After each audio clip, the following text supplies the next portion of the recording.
What is up, my entrepreneurial spirits and my dream chasers? Look, as the Powerball skyrockets to a staggering 1.4 billion, making it the third largest ever. I think it's the third largest ever, and the fifth largest in the entire United States history.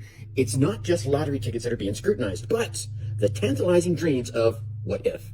Spoiler alert, your odds of winning, 1 in 292 million. But let's park the lottery ticket for a second and talk about a different kind of gamble, your business. The entrepreneurial lottery, unlike Powerball, in the business world, you curate your own luck. Your strategies are your lottery tickets, and every move is a calculated risk, not a game of chance. Well, the moment when your business strategy hits the sweet spot, yeah, that, my friends, is your jackpot. And guess what? The odds are way better than the Powerball, especially when you're armed with knowledge, strategy, and a dash of daring. And there will be non-winning tickets, right? We'll call them failed strategies. There will be non-winning tickets in your entrepreneurial journey. But unlike the lottery, every loss is a step towards winning, towards a lesson to steer you back on the right direction.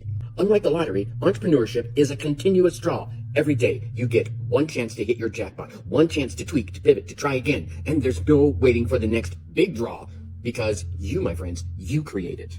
In business, the real wealth isn't just financial.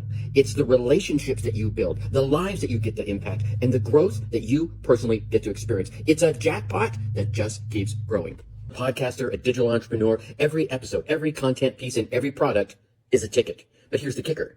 I'm not just relying on chance. Every move is strategic. Every move is calculated and intentional. And that, my friends, is how you increase your odds in the entrepreneurial journey. So, while the entire nation is swept up in Powerball fever, let's toast to the entrepreneurs who are crafting their own luck, creating their own jackpots, and truly understand the value of a well-played gamble. So, whether it's Powerball or your business, it's all a game. The question is, are you trusting the odds or are you creating them? Share your thoughts down below and let's discuss the most strategic gamble that you have taken in your business.